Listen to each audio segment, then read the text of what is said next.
നമസ്കാരം. ശ്രീമദ് ഭാഗവതം മൂലം പ്രഭാഷണം ഭാഗം 220 220. ഓം ഗം ഗണപതയേ നമഃ. ഓം സം സരസ്വതേ സ്വാഹ. ഓം ശ്രീ ഗുരുഭ്യോ നമഃ. ഓം ശ്രീ രംഗനാഥ ശർമ്മണേ നമഃ. നാരായണ നാരായണ നാരായണ നാരായണ നാരായണ നാരായണ നാരായണ നാരായണ നാരായണ നാരായണ. ഓം ശ്രീകൃഷ്ണാർപ്പണമസ്തു. ഓം ശ്രീകൃഷ്ണായ പരബ്രഹ്മണേ നമഃ. ഓം ശ്രീകൃഷ്ണായ പരമാത്മനേ നമഃ. ഹരേ രാമ രാമ രാമ ഹരേ ഹരേ. ഹരേ കൃഷ്ണ കൃഷ്ണ കൃഷ്ണ ഹരേ ഹരേ. ഓം ശ്രീ രുക്മിണി സത്യഭാമ സമേത ശ്രീ ഗോപാലകൃഷ്ണസ്വാമിനേ നമഃ. ശ്രീമദ് ഭാഗവതം തൃതീയ സ്കന്ധം അധ്യായം 7 ശ്ലോകം 8. ശ്രീ ശുക ഉവാച സയിത്തം ച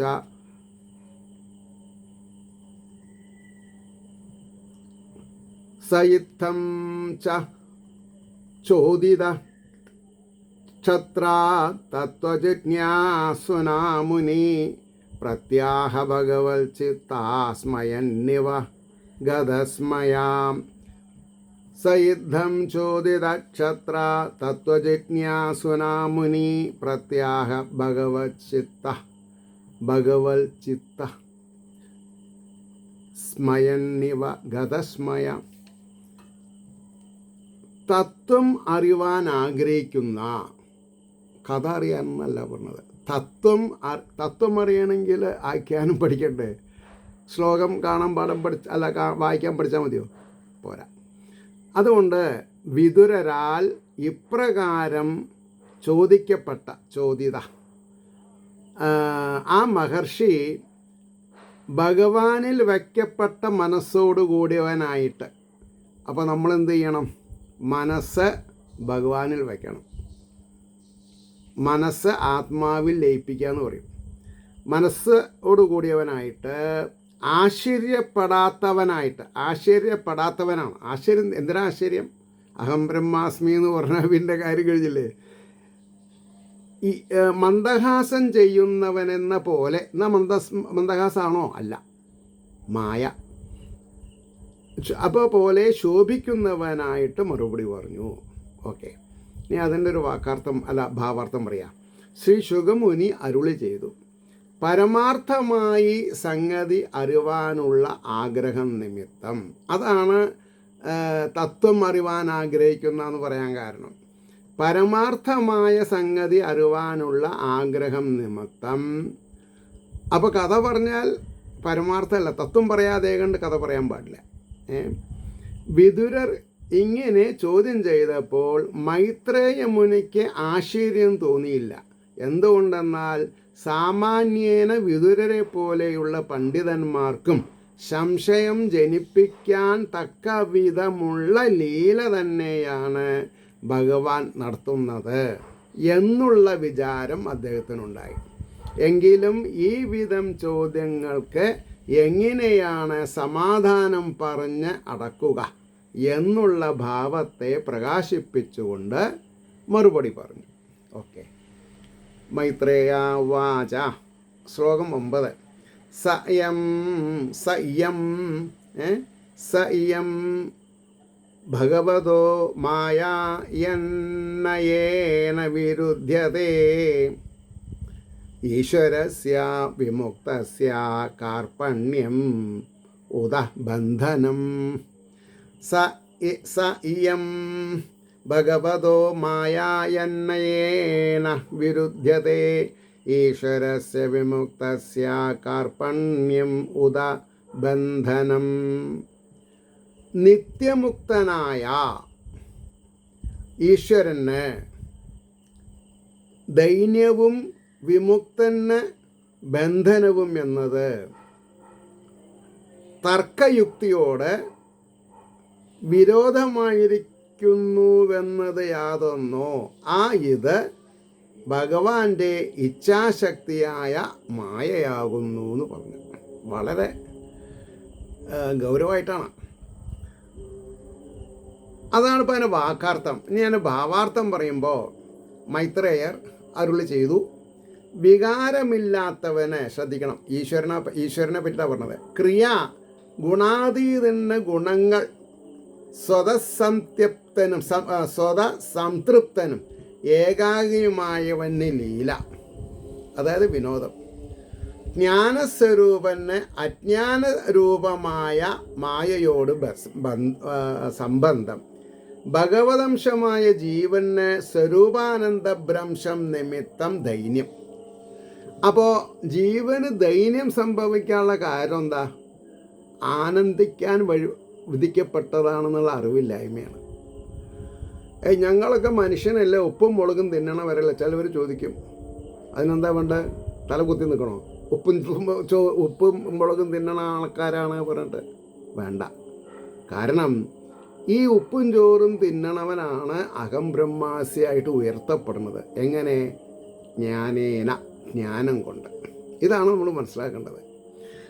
അപ്പോൾ ഭഗവതംശമായ ജീവന് സ്വരൂപാനന്ദഭ്രംശം നിമിത്തം ദൈന്യം, നിത്യമുക്തന് ബന്ധനം എന്നിങ്ങനെയുള്ളവ ഒന്നിനൊന്ന് വിരോധമായിട്ടുള്ളത് സംഭവിക്കുന്നതെങ്ങനെ എന്നാണല്ലോ അങ്ങയുടെ തർക്കയുക്തിക്ക് ഘടിപ്പാൻ തരമില്ലാതെ കാണുന്ന സംഗതികൾ.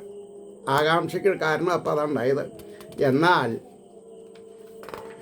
ഈ മാതിരി വിരുദ്ധ സംഗതികളുടെ അന്യോന്യ ഘടന തന്നെയാണ് ഈശ്വരൻ്റെ ഇച്ഛാരൂപമായ മായയുടെ വിലാസം, അഡ്രസ്സ്. കൂടാതെ അപ്പോൾ പറഞ്ഞു വിലാസം, ഭഗവത് ഇച്ഛ തന്നെ സർവത്തിനും കാരണം ഭഗവാന്റെ ഇച്ഛ. യുക്തിവിരോധം കൂടാതെ ഘടിക്കാവുന്ന സംഗതികൾ യോജിച്ചു കാണുന്നതിൽ ആശ്ചര്യപ്പെടുവാൻ അവകാശമില്ലല്ലോ. യോജിപ്പാൻ വിരോധമാണെന്ന് ബുദ്ധിക്ക് തോന്നുന്ന കാര്യങ്ങളെ യോജിപ്പിക്കുന്നത് തന്നെ ഈശ്വരേച്ഛയുടെ മഹിമ. ഈശ്വരേച്ഛയുടെ മഹിമ എന്താണെന്നാണ് പറഞ്ഞത്? യോജിപ്പാൻ വിരോധമാണെന്ന് ബുദ്ധിക്ക് തോന്നുന്ന കാര്യങ്ങളെ യോജിപ്പിക്കുന്നത് തന്നെ ഈശ്വരേച്ഛയുടെ മഹിമ. 10ാമത്തെ ശ്ലോകം. യഥർത്ഥേന വിനാമുഷ്യ പുംസ ആത്മവിപര്യയ പ്രതീയത ഉപദ്രഷ്ടു സ്വശിരശ്ചേതനാധികം. നല്ലൊരു ഉപമയാണ് പറഞ്ഞത്. സ്വപ്നത്തിൽ സ്വന്തം തല അറ്റുപോയതായിട്ട് സ്വപ്നം കാണുന്നുണ്ട്. ഉണർന്നാലോ, തല അവിടെ ഉണ്ട് ഇല്ലേ? ആലോചിച്ച് നോക്കണം. യഥർത്ഥേന വിനാമുഷ്യ പുംസ ആത്മവിപര്യയാം പ്രതീയത ഉപദ്രഷ്ടു സ്വശിരശ്ചേതനാധികം.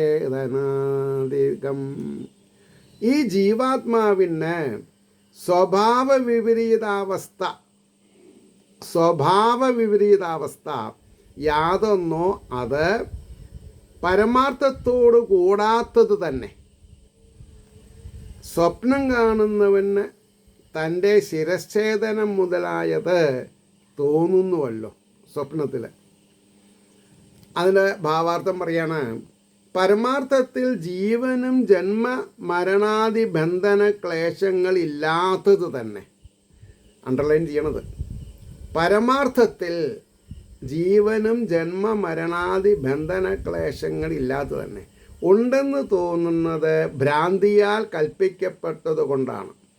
ആനന്ദസ്വരൂപനായ ജീവന് ദുഃഖമോ നിത്യമുക്തനായ ഈശ്വരൻ്റെ അംശമായിരിക്കുന്ന ജീവന് ജന്മമോ മരണമോ സത്യമായിട്ടല്ല. ഉണ്ടെന്ന് തോന്നുന്നത്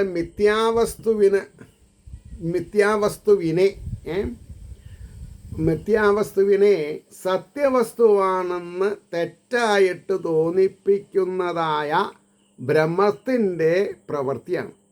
ഭ്രമം വന്നാൽ പിന്നെ എന്താ ചെയ്യുക? പാമ്പിനെ കയറായിട്ട് വിചാരിക്കും, കയറിനെ പാമ്പായിട്ട് വിചാരിക്കും. സ്വപ്നത്തിൽ പുരുഷൻ തൻ്റെ ശിരസ് മുറിഞ്ഞു പോയതായിട്ടും മറ്റും കാണുന്നത് എങ്ങനെ യഥാർത്ഥമല്ലയോ ദേഹേൻ. അപ്പോൾ ഒരു കാര്യം മനസ്സിലായി, സ്വപ്നത്തിൽ ഗുരുവായൂരപ്പനെ കണ്ടതുകൊണ്ട് വ്യാഴം 11 വരണം 12 വരണം എന്ന് നിർബന്ധമില്ല. വ്യാഴം അഷ്ടമത്തിൽ നിൽക്കും, കഷ്ടകാലമാവും. അതുകൊണ്ടാണ് വേദാന്തത്തിൽ സ്വപ്നത്തിന് ചാൻസ് ഇല്ല. അപ്പോൾ 11 മണിക്ക് ഉച്ചപൂജ കഴിഞ്ഞിട്ട് ഭഗവാന്റെ ഒരു വിവരണം കാണാം, കേൾക്കാം വാട്സപ്പിലൊക്കെ.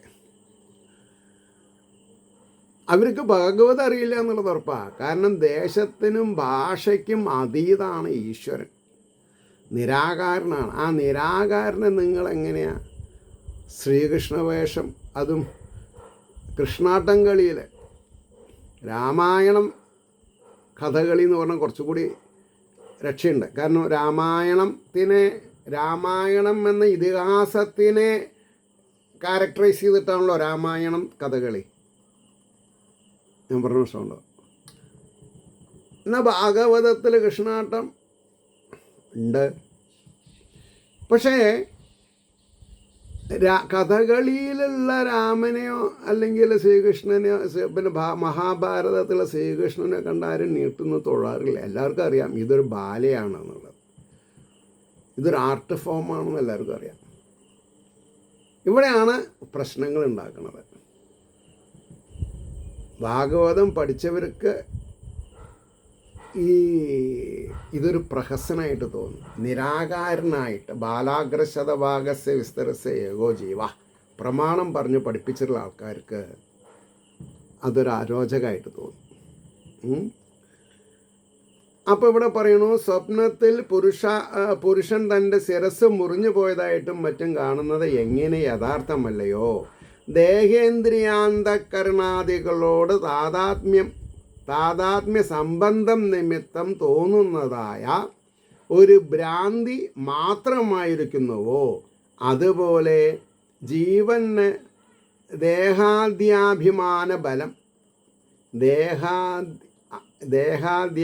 അഭിമാന ബലം നിമിത്തം ജന്മാദിബന്ധ ക്ലേശങ്ങളുണ്ടെന്ന് തോന്നുന്നതാണ്. ശരിക്കില്ല, അജ്ഞത കൊണ്ട് തോന്നുന്നു, അത് വിദ്യ കൊണ്ട് ഇല്ലാണ്ടാവും. 11-ാമത്തെ ശ്ലോകം. യഥാ ജലേ ചന്ദ്രമസാ കമ്പാദിസ്ഥൽ കൃതോ ഗുണ ദൃശ്യത്തെ അസന്നഭി ദൃഷ്ടുരാത്മനോ അനാത്മനോ ഗുണാഃ. യഥാ ജലേ ചന്ദ്രമസ കമ്പാദിസ്തത്കൃതോ ഗുണ ദൃശ്യത്തെ അസന്നഭി ദൃഷ്ടുർ ആത്മനോ അനാത്മനോ ഗുണാഃ. ജലത്തിലെ ചലനം മുതലായതും അതിനാൽ ഉണ്ടാക്കപ്പെടുന്ന സ്വഭാവവും ചന്ദ്രന് ഇല്ലെങ്കിലും ഏതുവിധം കാണപ്പെടുന്നുവോ അതുപോലെ ആത്മാവല്ലാത്തതിൻ്റെ ദേഹാദികളുടെ ഗുണങ്ങൾ അനുഭവസ്ഥനായ ജീവാത്മാവിന് എന്ന പോലെ കാണപ്പെടുന്നു. അത്രയേ ഉള്ളൂ. ഇനി അതിൽ ഭാവാർത്ഥം വരുമ്പോൾ ശരിക്ക് ഒരു ക്ലച്ച് പിടിക്കും നമുക്ക്. ഇല്ലാത്തതായ കാർപ്പണ്യാദി ഭാവം, ദുഃഖം, ജീവനുണ്ടെന്ന് തോന്നുന്നത് പോലെ ഈശ്വരനിൽ എന്തുകൊണ്ട് കാണപ്പെടുന്നില്ല എന്നുള്ള ആക്ഷേപത്തിന് പരിഹാരമാണ് ഈ പദ്യത്തിൽ കൊടുത്തിരിക്കുന്നത്. ആകാശത്തിലിരിക്കുന്ന ചന്ദ്രൻ്റെ ജലത്തിലുള്ള പ്രതിബിംബത്തിൽ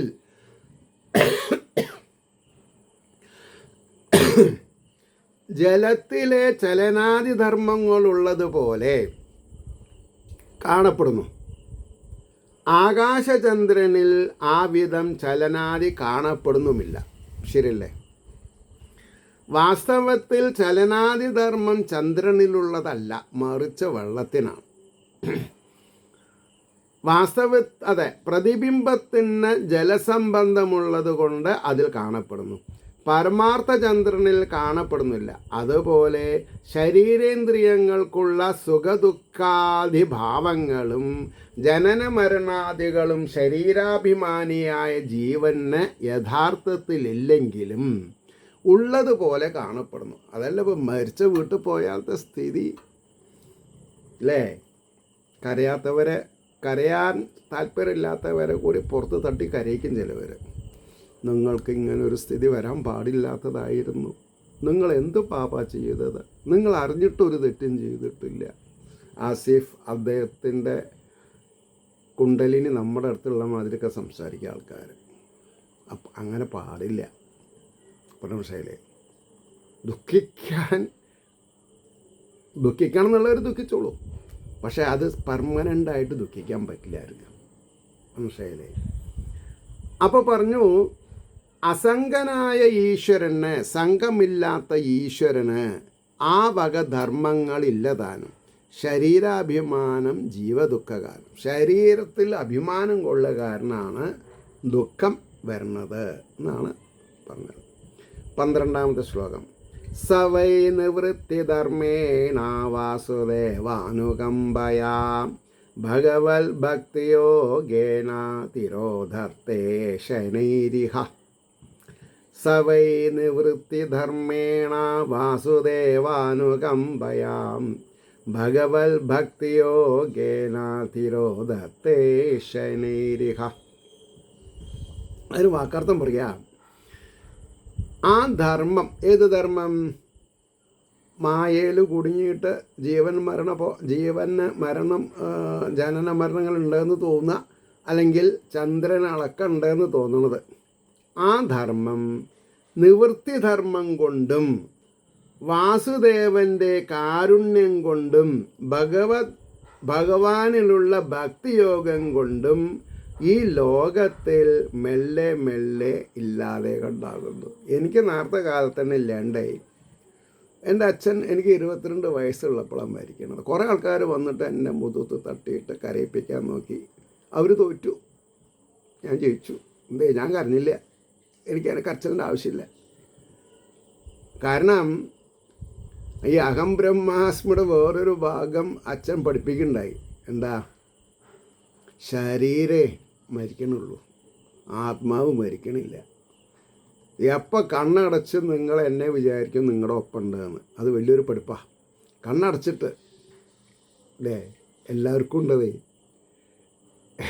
എല്ലാവർക്കും ഉണ്ട്. അകാല മൃത്യു സംഭവിച്ച ഭാര്യ, ഭർത്താവ്, അവർക്കൊക്കെ ഉണ്ടത്. ഇല്ലാതെ നമ്മൾ പറയാണ്, അറിയാതെ ഉണ്ട്. അപ്പോൾ അതിൻ്റെ ഭാവാർത്ഥം വളരെ ഗൗരവമായിട്ട് പറയുന്നുണ്ട്. അങ്ങനെയാണെങ്കിൽ ഈ വിപരീത ഭാവന എങ്ങനെ ഇല്ലാതെയാകും എന്നുള്ളതിന് സമാധാനം, ചെയ്യുന്ന സകല വ്യാപാരങ്ങളെയും ഭഗവത് പ്രീത്യർത്ഥമായിട്ട്, കല്യാണം കഴിക്കല്ലേ, ഭഗവത് പ്രീത്യർത്ഥം, കുട്ടികളുണ്ടാവില്ലേ, ഭഗവത് പ്രീത്യർത്ഥം, അതൊന്ന് തല തിരിഞ്ഞതായാൽ ആർക്കും കുറ്റം പറയില്ല. ഭഗവത് പ്രീത്യർത്ഥം. ഉണ്ടായ കുട്ടി അല്പപ്രാണനായി, ഭഗവത് പ്രീത്യർത്ഥം. അപ്പോൾ അച്ഛൻ മരിച്ച്, ഭഗവത് പ്രീത്യർത്ഥം. പരമശമുണ്ട്. ഇത് വളരെ സിമ്പിളാണ്. എത്രത്തോളം നേരത്തെ ഭാഗവതം പഠിക്കണോ അത്രത്തോളം നല്ലതാണ്. എന്നോട് ചിലവർ ചോദിച്ചു, ഈ 21.5 വർഷം ഈ പട്ടാമ്പി പടിഞ്ഞാറേ മഠം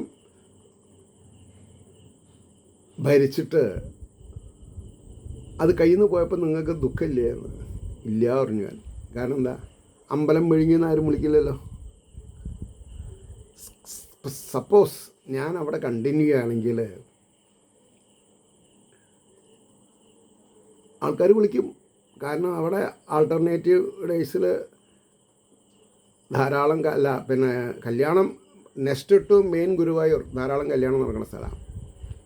മാസത്തിൽ 10-12 ഉദയാസ്തമന പൂജ വരുന്നുണ്ട് വഴിപാടായിട്ട്. അപ്പോൾ ഈ ശർക്കര കൊടുത്ത് കൈയിട്ടാൽ നിൽക്കാൻ ഇരിക്കുന്ന ആൾക്കാർ വളരെ കമ്മിയാണ് പരമശയിലെ. അപ്പോൾ അവിടെ 2 തരം ആൾക്കാരാണ്. എവിടെ? എല്ലാ ക്ഷേത്രത്തിലും. ഈ ക്ഷേത്രം ഉള്ളത് കൊണ്ട് എല്ലാ കോൺട്രാക്റ്റ് പണിയും കിട്ടുന്ന ചില ആൾക്കാർക്ക് അത് വേണം. അപ്പോൾ സ്ഥിരം സ്ട്രക്ചർ വന്നാൽ അത് പറ്റില്ല. അപ്പോൾ ചിലവർക്ക് പറയും, നാട്ടുകാരുടെ കാശല്ലേ, നിങ്ങൾ എന്തിനത്ര ഷാഠ്യം പിടിക്കുന്നത്, സ്ഥിരം സ്ട്രക്ചർ വേണമെന്നുള്ളത്. അവിടേക്കാണ് പ്രശ്നം. അപ്പോൾ ഭക്തി ഫോർ ദി സേക്ക് ഓഫ് ഭക്തി എന്ന് പറയാൻ എത്ര ആൾക്കുണ്ട്? ഭക്തി എന്താ? ഭക്തി എന്ന് പറഞ്ഞാൽ ഭഗവാനും ഭക്തിയും ഭക്തനും ഒന്നാവ്, അതാണ് ഭക്തി. അപ്പോൾ എനിക്ക് ഇത്രയൊക്കെ ഭാഗവതം പഠിച്ച് പറയാൻ പറ്റുമോ? ഞാൻ അവിടെ കണ്ടിന്യൂ ആണെന്നുണ്ടെങ്കിൽ പറ്റില്ല. ഇപ്പോൾ എനിക്ക് ശാന്തിയുണ്ട്, സമാധാനമുണ്ട്. എനിക്ക് 10 ഉറുപ്പ്യ ചിലവായിട്ടില്ല എൻ്റെ കുട്ടികളെ പഠിപ്പിക്കാൻ. അവർ 2 ആളും IIT ബോംബെയിൽ നിന്ന് PhD എടുത്ത് 2 ആളും നല്ല നിലയിൽ കഴിയണം.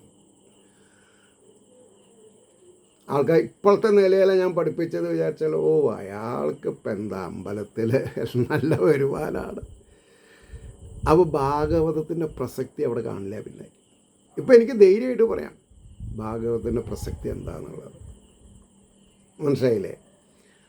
അപ്പോൾ പറയണു, ചെയ്യുന്ന സകല വ്യാപാരങ്ങളെയും ഭഗവത് പ്രീത്യർത്ഥമായിട്ട് സമർപ്പിക്കുന്നതായ നിവൃത്തിധർമ്മം കൊണ്ട്, നിവൃത്തിധർമ്മം എന്ന് പറഞ്ഞാൽ എന്താ? പ്രവൃത്തിയല്ല, നിവൃത്തി, സൊല്യൂഷൻസ്. എല്ലാറ്റിനും സൊല്യൂഷൻ ഉണ്ട്. സൊല്യൂഷൻ ഇല്ല എന്ന് വിചാരിക്കുന്നത് തെറ്റാണ്. അപ്പോൾ നിവൃത്തിധർമ്മം കൊണ്ട് ചിന്താധിഷ്ഠാന ദേവതയായ